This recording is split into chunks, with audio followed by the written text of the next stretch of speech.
Welcome to RS academy. ఈరోజు జరిగిన జాతీయ, అంతర్జాతీయ, ప్రాంతీయ మరియు ఇతర అంశాలను క్షుణ్ణంగా పరిశీలిద్దాం.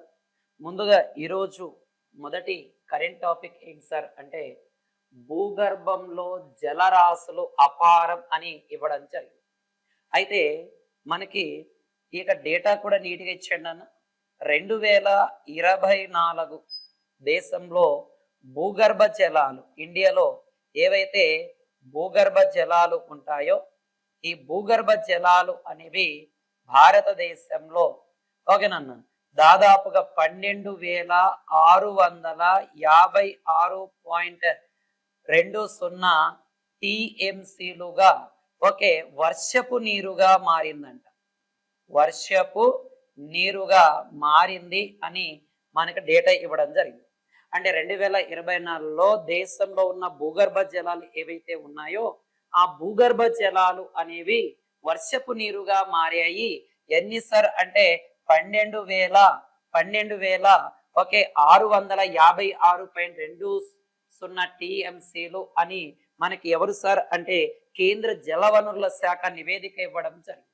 అంటే సగటున భూగర్భ జలాలు అనేవి ఈ భూగర్భ జలాల వినియోగం అనేది భారతదేశంలో వినియోగం అనేది ఎలాగా ఉంది సార్ అంటే 60% భూగర్భ జలాలు వినియోగించుకుంటున్నారు అని. అదే రాష్ట్రంలోని భూగర్భ జలాలు అదే రాష్ట్రంలో చూసుకుంటే రాష్ట్రంలో భూగర్భ జలాలు ఎలాగ సార్ అంటే 29.83% అని నివేదిక వెల్లడించడం జరుగుతుంది మనకి. ఇది అంటే మొట్టమొదటిసారిగా ఈ యొక్క నివేదికను మొట్టమొదటిసారిగా ఈ జలాల పైన 1990లో ఈ భూగర్భ జలాల యొక్క తొలి అధ్యయనం అనేది కొనసాగడం జరుగుతుంది మనకి. ఇది అయితే 1990 నుంచి అప్పుడప్పుడు నిర్వహిస్తూ వస్తుంటే 2022 నుంచి ప్రతి సంవత్సరం కూడా భూగర్భ జలాలను లెక్కించడం జరుగుతుంది మనకి. ఇది ఓకే. కాబట్టి ఇటీవల నివేదికలో ఏమిచ్చారు ఏంటి అనేది కొంచెం జాగ్రత్తగా చాలా జాగ్రత్తగా చూడండి. ఇక్కడ నుంచి అడిగేది మనకి ఇదే. ఓకే, భూగర్భ జలాలు ఎంత ఉన్నాయి, మనం ఎంత శాతం వినియోగించుకుంటున్నాం, రాష్ట్రంలో ఎంత శాతం వినియోగించుకుంటున్నాం, ఈ భూగర్భ జలాల పైన అధ్యయనం ఎప్పుడు స్టార్ట్ అయ్యింది, ఎప్పటి నుంచి ప్రతి సంవత్సరం మనం అధ్యయనం చేస్తూ వస్తున్నాం అనేది కూడా ఇక్కడ చాలా చాలా ఇంపార్టెంట్ అయినది. అయితే భారతదేశంలో అత్యధికంగా మనకి వర్షపాతం సంభవించే ప్రాంతం భారతదేశంలో అత్యధికంగా వర్షపాతం సంభవించేది ఏది సార్ అంటే మేఘాలయ రాష్ట్రం. ఏదైతే మేఘాలయ ఉంటుందో ఈ మేఘాలయ రాష్ట్రంలో ఎక్కడ సార్ అంటే మాసిన్ రామ్ అనే ప్రాంతంలో అత్యధిక వర్షపాతం అనేది సంభవిస్తుంది. అండ్ ఇక్కడ మనకి చిరుపుంజి సహురు కూడా ఉండడం జరుగుతుంది. అంటే అత్యధిక వర్షపాతం సంభవించే ప్రాంతాలు భారతదేశంలో ఇవి. ఓకే, అతి తక్కువ వర్షపాతం సంభవించే ప్రాంతం ఏది సార్ అంటే మనకి గమనించినట్లయితే లడాక్ లో అతి తక్కువ వర్షపాతం అనేది సంభవించడం జరుగుతుంది మనకి. ఓకే, చాలా మంది రాజస్థాన్ అనుకుంటారు. రాజస్థాన్ కంటే అతి తక్కువ వర్షపాతం సంభవించే ప్రాంతం ఏది సార్ అంటే లడాక్ అని చెప్పవచ్చు, ద్రాస్ సెక్టార్ ప్రాంతంలో. అదే మనకి పొడిగా ఉన్న ప్రాంతం ఏది సార్ అంటే రాజస్థాన్ అని చెప్పడం జరుగుతుంది. ఓకే, నెక్స్ట్ కరెంట్ అఫైర్కి వెళ్ళిపోదాం నాన్న. ఓకే, కోవాలో కుహు అని మనకు ఆర్టికల్ ఇచ్చాడు నాన్న. రాష్ట్రంలో తొలిసారిగా అంటే ఆంధ్రప్రదేశ్ లో తొలిసారిగా ఓకేనన్న మంచిర్యాల ఏది సార్ అంటే మంచిర్యాలలో తొలిసారిగా బర్డ్ ఫెస్టివల్ ని నిర్వహించబోతున్నారు. బర్డ్ ఫెస్టివల్ ను నిర్వహించడం జరుగుతుంది తొలిసారిగా అని మనకు అనౌన్స్మెంట్ చేయడం జరుగుతుంది మనకి. అంటే చూడండి, మనకి శీతాకాలంలో చాలా వలస పక్షులు వస్తాయి. ముఖ్యంగా చూడండి మనకి ఓకే పెంగ్విన్ బర్డ్ ఫెస్టివల్ కూడా పెంగ్విన్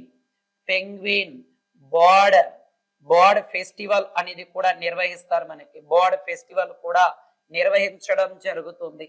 అండ్ ముఖ్యంగా చూడండి నేలపట్టు బర్డ్ శాంక్చరీ కావచ్చు. అండ్ దాని తర్వాత ఓకే మనకి ఇది సార్ కోరింగా బర్డ్ శాంక్చరీలో ఈ ఫెస్టివల్ ని ప్రధానంగా నిర్వహించడం జరుగుతుంది. ఓకే. కాబట్టి మనకు భారతదేశం నుంచి ఎక్కువగా, భారతదేశంలో ఎక్కువగా సైబేరియన్ సైబేరియన్ కొంగలు ఏవైతే ఉంటాయో ఈ సైబేరియన్ కొంగలు అధికంగా మనకి వలస రావడం జరుగుతుంది మనకి. ఓకే. వీటిపైన ఇటీవల అధ్యయనం కూడా జరిగింది చూడండి మనకి. కాబట్టి బర్డ్ ఫెస్టివల్ ని మొట్టమొదటిసారి ఎక్కడ సార్ అంటే మంచిర్యాలలో మొదటి బర్డ్ ఫెస్టివల్ ని నిర్వహించడం జరుగుతుంది. అదే మనకి ఫాదర్ ఆఫ్ బర్డ్ అని ఎవరిని పిలుస్తాం సార్ అంటే Salim Ali. Father of bird అని ఎవరిని పిలుస్తాం సార్ అంటే సలీం ఆలీ అనే వ్యక్తిని పిలుస్తాం. ఓకే. బర్డ్ శాంక్చురీ బిగ్గెస్ట్ భారతదేశంలో ఫస్ట్ బర్డ్ శాంక్చురీ లేదా అతిపెద్ద bird sanctuary Salim Ali bird sanctuary అని మనం పిలవడం జరుగుతుంది. ఓకే. నేటి క్వశ్చన్ మళ్ళీ చెప్తున్నా చూడండి నాన్న. సలీం ఆలీ బర్డ్ శాంక్చురీ ఎక్కడ కలదు? ఎక్కడ కలదు? సలీం ఆలీ బర్డ్ శాంక్చురీ అనేది ఎక్కడ కలదు? నేటి క్వశ్చన్ అన్న. నిన్నటి క్వశ్చన్ మనం చివరిలో చూద్దాం. ఓకే. భారత రాజ్యాంగం యొక్క అధికారిక భాష ఏంటి అని నిన్న క్వశ్చన్ అడగడం జరిగింది. ఈ రోజు మనము దాని గురించి చర్చిద్దాం చివరిలో. కానీ ప్రెసెంట్ ఈ రోజు క్వశ్చన్ ఏంటి సార్ అంటే సలీం ఆలీ బర్డ్ శాంక్చురీ ఎక్కడ కలదు? కామెంట్ చేయండి, లైక్ చేయండి, షేర్ చేయండి. ఓకే. నెక్స్ట్ క్వశ్చన్ కి వెళ్ళిపోదాం నాన్న. ఓకే. బడ్జెట్ మన ఆంధ్రప్రదేశ్ బడ్జెట్ కి సంబంధించి ఓకేనన్న ఏదైతే బడ్జెట్ ఉంటుందో ఈ బడ్జెట్ ని మనకి ఇక్కడ నీట్ గా ఇచ్చాడు చూడండి నాన్న. దీంట్లో మనకి బడ్జెట్ యొక్క మొత్తం రాబడి 3,22,359.33 కోట్లు. ఇది మొత్తం రాబడి. మొత్తం వ్యాయం ఎంత సార్ అంటే 3,22,359 కోట్లు. ఓకే. దీంట్లో మనకి కేంద్రం యొక్క వాటా 26% అయితే ఓకేనన్న. ఓకే. దీంట్లో గ్రాంట్ ఇన్ ఎయిడ్ అనేవి 15%, పన్నుల రూపంలో 50%, 9% పన్నేతర శాతం అనేది ఉండడం జరుగుతుంది. అదే ఓపెన్ మార్కెట్ రుణాలు 77%, డిజిటల్ లావాదేవీలు 1% అండ్ ఇతర రుణాలు 1%, కేంద్ర రుణాలు 21% అనేది ప్రధానంగా ఉండడం జరుగుతుంది. కాబట్టి కొంచెం జాగ్రత్త చూడండి అన్న. ఇక్కడ నుంచి మన క్వశ్చన్ అనేది పడడానికి ఉండడం జరుగుతుంది. ఓకే. నెక్స్ట్ క్వశ్చన్ చూడండి అన్న. భారతదేశం అనేది 2047 నాటికి 2047 నాటికి అధిక ఆదాయం కలిగిన దేశంగా మారాలి అంటే భారతదేశం మారాలి అంటే ప్రతి సంవత్సరం ఏది సార్ అంటే ప్రతి సంవత్సరం అనేది 7.8% వృద్ధి అనేది అవసరం అని మనకి ప్రకటించడం జరుగుతుంది. ఎవరు సార్ మనకి? వరల్డ్ బ్యాంక్ యొక్క నివేదిక. వరల్డ్ బ్యాంక్ ఏదైతే ఉంటుందో ఈ వరల్డ్ బ్యాంక్ యొక్క నివేదిక ప్రకారం భారతదేశం 2047 నాటికి అధిక వృద్ధి కలిగిన దేశంగా మారాలి అంటే ఏదినన్నా 7.8% వృద్ధిని నమోదు చేయాలి అని ప్రకటించడం జరిగింది. అది ముఖ్యంగా 2000 సంవత్సరం నుంచి 2024 సంవత్సరం మధ్య ఓకే వృద్ధి రేటు అనేది సగటున ఎంత ఉంది సార్ అంటే 6.3% ఉండడం జరుగుతుంది. అయితే 2047 నాటికి అధిక ఆదాయం కలిగిన దేశంగా మారాలి అంటే ప్రపంచ బ్యాంక్ యొక్క నివేదిక ప్రకారం 7.8% వృద్ధి అనేది సాధించాలి అని ఓకే ఈ యొక్క వరల్డ్ బ్యాంక్ యొక్క నివేదికలో ప్రకటించడం జరిగింది. ముఖ్యంగా కొన్ని రకాల సంస్కరణలు చేపట్టాలంటే ఈ యొక్క వృద్ధి రావాలంటే సంస్కరణలు చేపట్టాలి అండ్ దాని తర్వాత సంస్కరణలతో పాటు ఉపాధి కల్పన చేపట్టాలి అని చెప్పడం జరిగింది. ముఖ్యంగా మహిళల్లో ఉపాధి కల్పన అనేది ఎక్కువగా కల్పించాలి, ఉపాధి అవకాశాలు ఎక్కువగా కల్పించాలి అనేది కూడా ప్రకటించడం జరుగుతుంది. నేటి క్వశ్చన్ మళ్ళీ అడుగుతున్నా చూడండి నాన్న. సలీం ఆలీ బర్డ్ శాంక్చురీ అనేది ఎక్కడ కలదు? కామెంట్ చేయండి ప్రతి ఒక్కరు.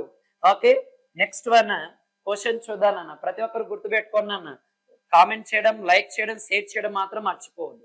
అయితే ఆంధ్రప్రదేశ్ బడ్జెట్ సంబంధించిన అంశాలు నాన్న. ఈ ఆంధ్రప్రదేశ్ బడ్జెట్ సంబంధించి పంచాయతీరాజ్ గ్రామీణ అభివృద్ధి అనేది 18,848 కేటాయించారు మనకి బడ్జెట్ లో. అదే బీసీల సంక్షేమం కోసం 23,260 కోట్లు కేటాయించారు.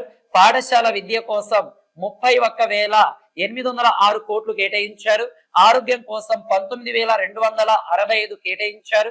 అండ్ ఈ పురపాలక గ్రామీణ అభివృద్ధి శాఖ కోసం 13,862 కోట్లు, ఇంధన శాఖ కోసం 13,600 కోట్లు, వ్యవసాయం కోసం 11,636 కోట్లు, సాంఘిక సంక్షేమం కోసం 10,909 కోట్లు, అండ్ రవాణా శాఖ కోసం 8,785 కోట్లు, జలవనరుల కోసం 18,020 కోట్లు కేటాయించడం జరిగినది ఆంధ్రప్రదేశ్ బడ్జెట్ లో. ఓకే, నన్ను అన్ని ఒకే చోట చెప్తే ఇది అవ్వదని కొంచెం డిఫరెంట్ గా అక్కడక్కడ మీకు చెప్పడం జరుగుతుంది. కొంచెం జాగ్రత్త. ఈ బడ్జెట్ నివేదికలో ఏ దాని కోసం ఎంత కేటాయించారు, ఓకే, దాంట్లో ఏ శాఖకి ఎంత కేటాయించారు అనేది చాలా చాలా ఇంపార్టెంట్ అయిన అంశం అనేది మనకి. ఓకే, నెక్స్ట్ క్వశ్చన్ చూడండి నాన్న. సెబీ. ఓకే, సెబీ అనేది మనకి సెబీ యొక్క 11వ చైర్మన్ గా 11వ చైర్మన్ గా ఎవరు సార్ అంటే తుహిన్ పాండేను నియమించడం జరిగింది. ఎవరు సార్ అంటే తుహిన్ పాండేను నియమించడం జరుగుతుంది మనకి. ఇది నాన్న సెబీ అనేది చాలా చాలా ఇంపార్టెంట్ అయినది నాన్న. ఈ చిన్న పరిశ్రమలు, మధ్యతరగతి పరిశ్రమలు, ఆ పెట్టుబడులకు సంబంధించి మనకి సెబీ అనేది, ఓకే, ఈ పెట్టుబడులు అండ్ వాటికి సంబంధించి 11వ చైర్మన్ సెబీ చైర్మన్ గా తుహిన్ పాండేను నియమితులు చేయడం జరుగుతుంది మనకి. ఇది నాన్న. అంటే గతంలో ఉన్న వ్యక్తి ఎవరు సార్ అంటే మాధవి పూరి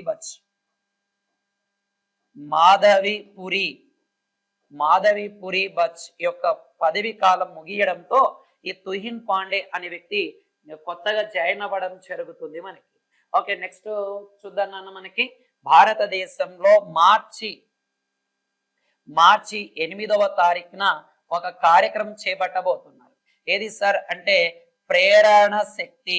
ఏ కార్యక్రమం సార్ అంటే ప్రేరణ శక్తి కార్యక్రమం. అంటే మార్చి 8ని ఎందుకు సార్ అంటే ఆ మార్చి 8ని అంతర్జాతీయ ఏది సార్ అంటే అంతర్జాతీయ మహిళల దినోత్సవంగా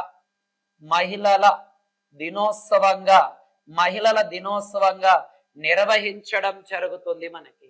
అంటే రాష్ట్ర వ్యాప్తంగా కార్యక్రమాలు నిర్వహించడం కోసం అనుమతులు కూడా, ఉత్తర్వులు కూడా జారీ చేయడం జరుగుతుంది.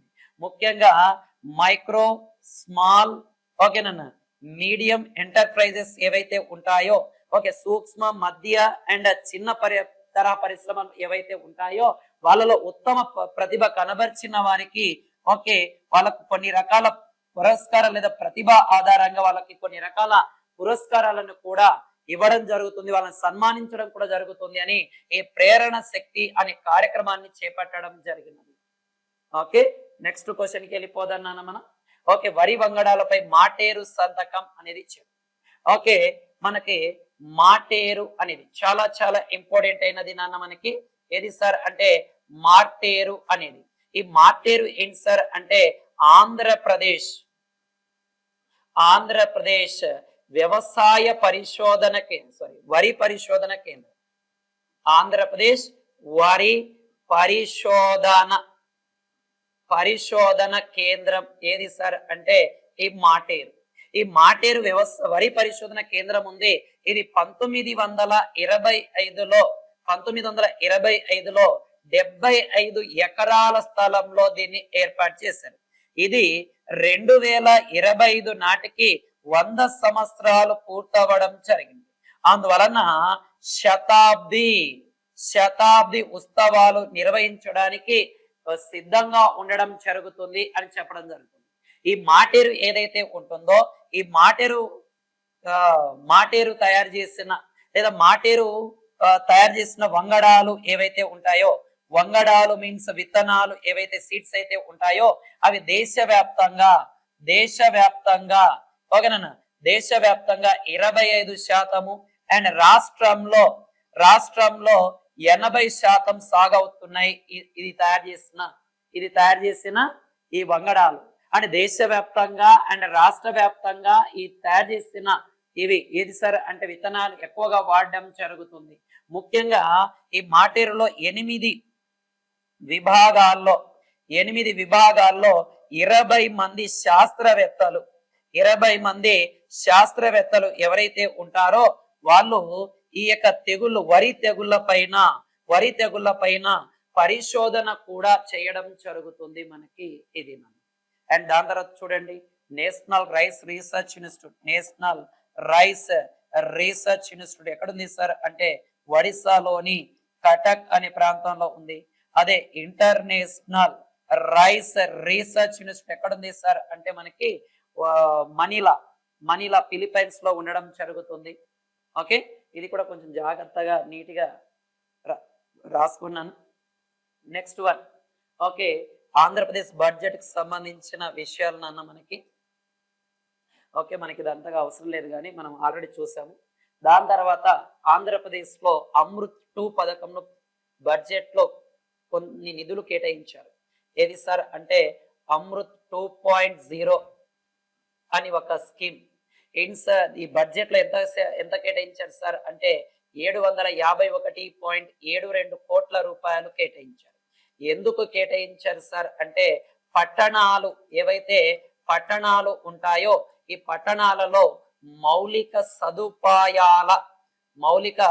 సదుపాయాల కల్పన కోసం దీన్ని కేటాయించడం జరుగుతుంది మనకి. అంటే గతంలో అమృత్ అనే పథకాన్ని ప్రారంభించారు మనకి ఈ పథకాన్ని అన్న.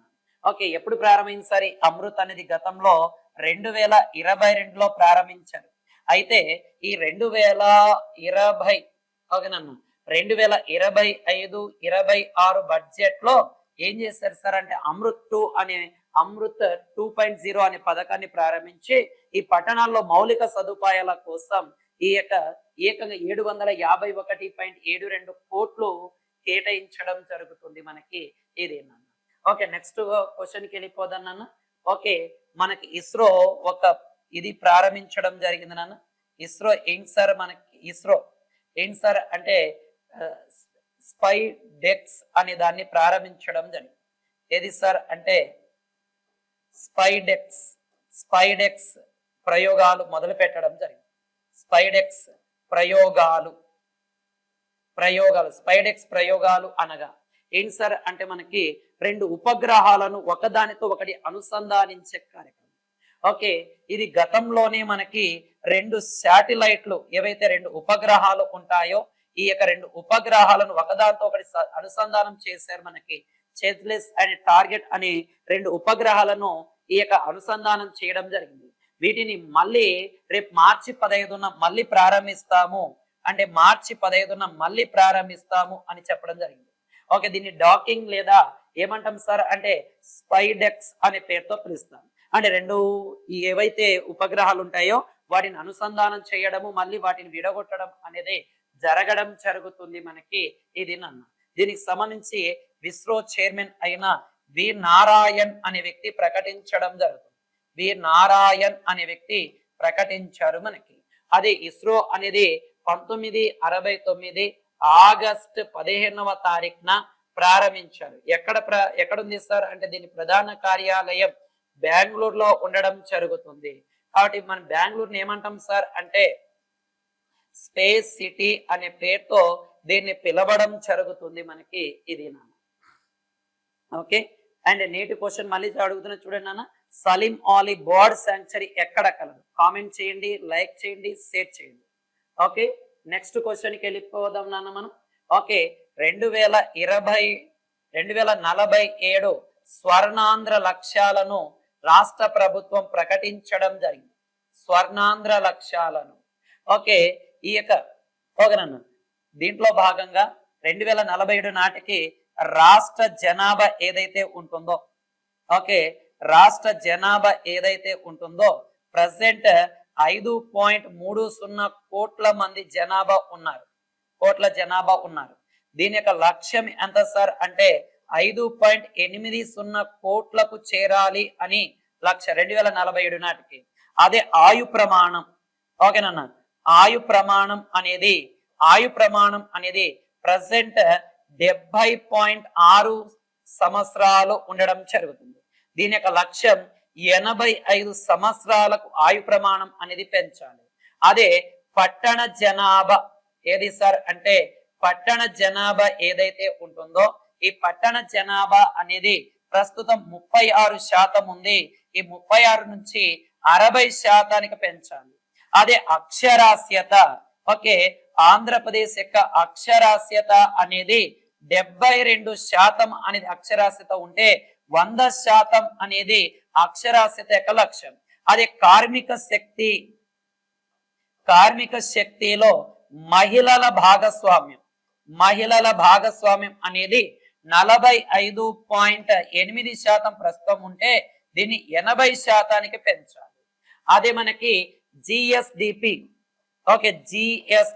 గ్రాస్ ఓకేనన్నా స్టేట్ జిఎస్డిపి అనేది ఓకేనన్నా గ్రాస్ స్టేట్ డొమెస్టిక్ ప్రొడక్ట్ అనేది ప్రెసెంట్ మనకి 14.85 లక్షల కోట్లు ఉంటే దానిని 2.09 కోట్లకు పెంచాలి అని ప్రకటించారు.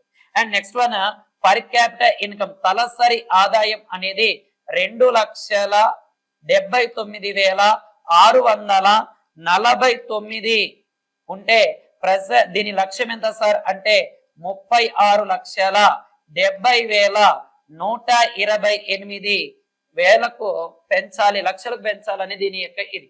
అదే మనకి ఎగుమతుల లక్ష్యం ఏది సార్ అంటే ఎగుమతులు ప్రెసెంట్ 1,68,600 కోట్లు ఎగుమతులు ఉంటే దీని లక్ష్యం 39,32,200 కోట్లకు ఎగుమతులు పెంచాలని ఆంధ్రప్రదేశ్ గవర్నమెంట్ 2047 స్వర్ణాంధ్ర లక్ష్యంగా పెట్టుకోవడం జరిగింది. అంటే చాలా ఇంపార్టెంట్ నాన్న. ఏపీకి సంబంధించిన ఏవైనా ఎగ్జామ్ రాస్తే వాటికి సంబంధించి వీటిని కొంచెం జాగ్రత్తగా కలెక్ట్ చేసుకోండి. అంటే ఈ యొక్క ఆంధ్రప్రదేశ్ 2047 విజన్ ఏమిటి, ఓకే పట్టణ జనాభా ఎంత అండ్ ఆయు ప్రమాణం ఎంత అండ్ జనాభా ఎంత నుంచి ఎంత పెంచాలి, ఈ కార్మిక శాఖ కార్మికులలో మహిళల భాగస్వామ్యం ఎంత పెంచాలి అండ్ దాని తర్వాత ఈ జిడిపి ఎంత నుంచి ఎంత పెంచాలి, తలసరి ఆదాయం ఎంత నుంచి ఎంత పెంచాలి, ఎగుమతులు ఎంత నుంచి ఎంత పెంచాలి అనేది కూడా మనకి నీటిగా ఇవ్వడం జరుగుతుంది మనకి. ఓకే విజన్ 2047 విజన్ ని 2025-26 బడ్జెట్ లో అనౌన్స్మెంట్ చేయడం జరిగినది. ఓకేనన్న. నెక్స్ట్ వన్ క్వశ్చన్ కి వెళ్ళిపోదాన్న. రోదసీ యాత్రకు జెఫ్ బేజోస్ ప్రియురాలు. ఓకే మనం చూడండి అన్న. ఓకే జెఫ్ బేజోస్ అనేది చాలా ఇంపార్టెంట్ అయినది నాన్న. జెఫ్ బేజోస్ అనే ఇతను ఎవరు సార్ అంటే అమెజాన్ వ్యవస్థాపకుడు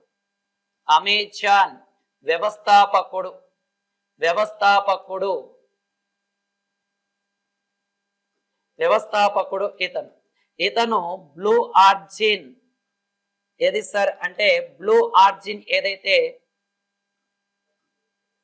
బ్లూ ఆర్జిన్ అనే అంతరిక్ష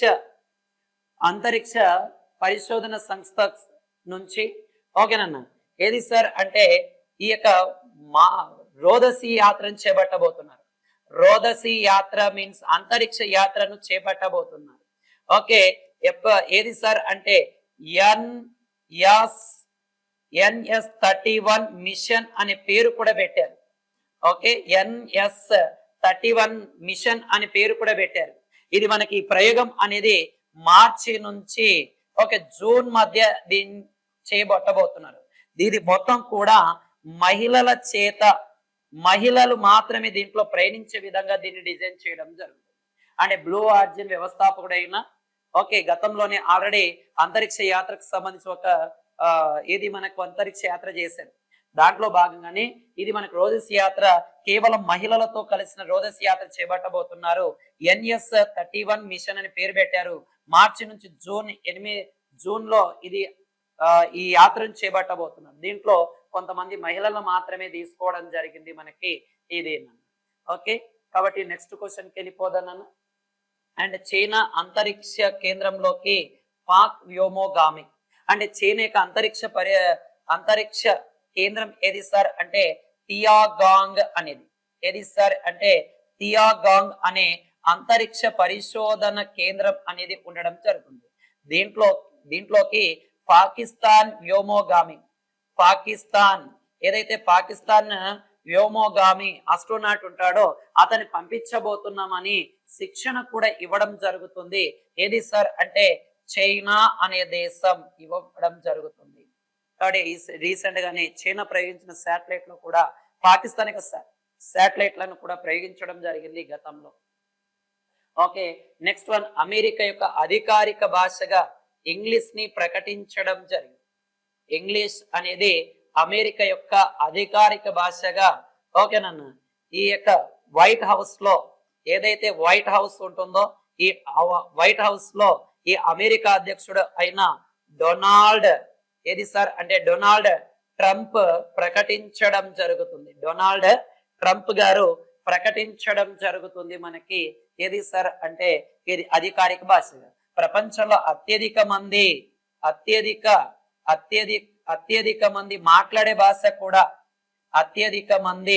మాట్లాడే భాష కూడా ఏది సార్ అంటే మనకి ఇంగ్లీష్ ఉండడం జరుగుతుంది. రెండవ స్థానంలో చైనీస్ అనేది ఉంది.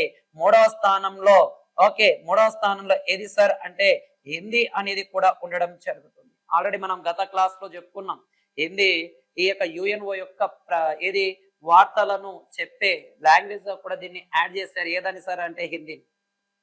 ఓకే, నెక్స్ట్ వన్ మనకి మూడవ అతిపెద్ద స్టార్టప్ వ్యవస్థగా ప్రపంచంలో ఏది సార్ అంటే భారత్. ఈ మూడవ అతిపెద్ద స్టార్టప్ వ్యవస్థని ఇటీవల మనకి ఇన్సెంటివ్ 2025 కార్యక్రమంలో భాగంగా ఎవరు ప్రకటించారు సార్ అంటే ధర్మేంద్ర ప్రధాన్ గారు ప్రకటించడం జరుగుతుంది. అంటే కేంద్ర విద్యాశాఖ మంత్రి అయిన ధర్మేంద్ర ప్రధాన్ గారు ప్రపంచంలోనే మూడవ అతిపెద్ద స్టార్టప్ వ్యవస్థగా భారతదేశం అనేది ఉండడం జరుగుతుంది అని ప్రకటించారు. ఓకే, నిన్నటి క్వశ్చన్ చూడండి అన్న. నిన్నటి క్వశ్చన్ ఏంటి సార్ మనకి? నిన్నటి క్వశ్చన్ ఏంటి సార్ అంటే నిన్నటి క్వశ్చన్ ఏంటి సార్ అంటే భారత రాజ్యాంగం యొక్క అధికారిక భాష. భారత రాజ్యాంగం యొక్క అధికార భాష ఏది అని క్వశ్చన్ అడగడం జరిగింది. అయితే భారత రాజ్యాంగానికి అధికారిక భాష లేదు.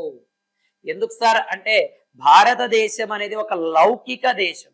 చాలా మంది 343 ఆర్టికల్ ప్రకారం భారత రాజ్యం యొక్క అధికారిక భాషగా ఏది సార్ దేవనాగరి హిందీగా ప్రకటించారు. దేవనాగరి హిందీగా ఈ కింద కామెంట్ లో తెలియచేయడం జరిగింది. కానీ భారత రాజ్యాంగానికి అధికారిక భాష లేదు. కానీ కేంద్ర ప్రభుత్వానికి మాత్రం కేంద్ర ప్రభుత్వం ఏదైతే ఉంటుందో ఈ కేంద్ర ప్రభుత్వానికి అధికార భాష అనేది ఉండడం జరుగుతుంది. అదే మీరు చెప్పిన దేవనాగరి హిందీ అనేది. ఓకే, ఇది ఒక మాధ్యమ భాషగా, ఒక భాషను ప్రియారిటీ ఇచ్చినప్పుడు ఇంకో భాషగా ప్రియారిటీ తగ్గిపోద్దనే ఉద్దేశంతో భారత రాజ్యాంగానికి అధికారిక భాష లేదు, కేంద్ర ప్రభుత్వానికి అధికారిక భాష ఉంది. కాబట్టి నీట్ గా చూడండి అన్న, మనకి భారత రాజ్యాంగంలో 17వ భాగంలో 343వ ఆర్టికల్ నుంచి 351వ ఆర్టికల్ వరకు 51వ ఆర్టికల్ వరకు భారత రాజ్యాంగంలోని అధికారిక భాషల గురించి తెలియజేస్తుంది. భారత రాజ్యాంగం యొక్క అధికారిక భాష కాదు, భారతదేశంలో అధికారిక భాషల గురించి. అంటే ఒకే భాష ఉండాలి కదా అధికారిక భాష అంటే, కానీ అధికారిక భాషల గురించి అంటున్నాం. అంటే భారతదేశంలో మొత్తం కూడా అధికారిక భాషలు ఎన్ని ఉన్నాయి? 22 భాషలు ఉన్నాయి. కానీ భారత రాజ్యాంగానికి అధికారిక భాష లేనే లేదు అనేది గుర్తుపెట్టుకోండి. ఓకే, అండ్ మనకి ఇది 8వ షెడ్యూల్ ప్రకారం భారతదేశం 8వ షెడ్యూల్ ప్రకారం 22 అధికారిక భాషలు గుర్తిస్తుంది. అండ్ దాని తర్వాత భారతదేశ అనధికారిక భాషలు 1652 పైగా అనధికారిక భాషలు ఉండడం జరుగుతుంది. ఓకే, కాబట్టి కొంచెం జాగ్రత్త. నన్ను చాలా మంది కూడా కామెంట్ చేశారు. ఓకే, భారత రాజ్యాంగం యొక్క అధికారిక భాష అంటే దేవనాగరి లిపిలో ఉన్న హిందీ అంటున్నారు. భారత రాజ్యాంగానికి అధికారిక భాష అంటూ లేదు. కేవలం భారతదేశం యొక్క అంటే కేంద్ర ప్రభుత్వం యొక్క అధికారిక భాష మాత్రమే దేవనాగరి హిందీ. ఓకే, దాదాపు భారత రాజ్యాంగంలో ఎన్ని అధికారిక భాషలు గుర్తించబడ్డాయి అంటే 22 భాషలు. ఇది మనకి 17వ భాగంలో 343 నుంచి 351 ఆర్టికల్ వరకు మీరు క్షుణ్ణంగా వాటిని చదవండి. దాని గురించి పూర్తిగా మీకు ఇన్ఫర్మేషన్ అనేది నీట్ గా ఉండడం జరుగుతుంది. నేటి క్వశ్చన్ కూడా గుర్తుపెట్టుకున్నా, సలీం ఆలీ బర్డ్ శాంక్చురీ ఎక్కడ కలదు? ప్రతిరోజు కూడా ఒక క్వశ్చన్ అడుగుతున్నాం. ఒకటి గుర్తు పెట్టుకోండి అన్న, అక్కడ మనకి ఆర్ఆర్బి గ్రూప్ డి కూడా మేము డైలీ క్వశ్చన్లు చెప్తున్నాం. ఓకే, రెండు చదవండి. మీకు ఏదైతే ఎగ్జామ్ రాస్తున్నారో ఆ ఎగ్జామ్ లో 100% మీరు విజయం సాధిస్తారు, దాంట్లో ఎలాంటి డౌట్ లేదు, గుర్తుపెట్టుకోండి. ఓకే, ఆర్ఎస్ అకాడమీ కర్నూల్ అనే ఒక ఆర్ఎస్ అకాడమీ కర్నూల్ అనే గూగుల్ ప్లే స్టోర్ నుంచి యాప్ ని డౌన్లోడ్ చేసుకోండి. ఓకే, మేము చేసే కోర్సులు కావచ్చు, మాకు సంబంధించిన ఇన్ఫర్మేషన్ కావచ్చు, ఆ యాప్ లో మీకు పెట్టడం జరుగుతుంది. అండ్ త్వరలో ఈ గ్రూప్ డికి సంబంధించిన ఈ యొక్క ఎగ్జామ్స్ డైలీ ఎగ్జామ్ టెస్ట్ కూడా మేము గ్రూప్ ఏ దాంట్లో ఆర్ఎస్ అకాడమీ కర్నూల్ అనే యాప్ లో కూడా పొందపరచడం జరుగుతుంది. అండ్ వాటికి సంబంధించిన ఎక్స్ప్లెనేషన్ కూడా మేము డైలీ మీకు పంపించడం కూడా జరుగుతుంది. ఓకే, ఆర్ఎస్ అకాడమీ కర్నూల్, మీ స్వామి సార్, జై హింద్.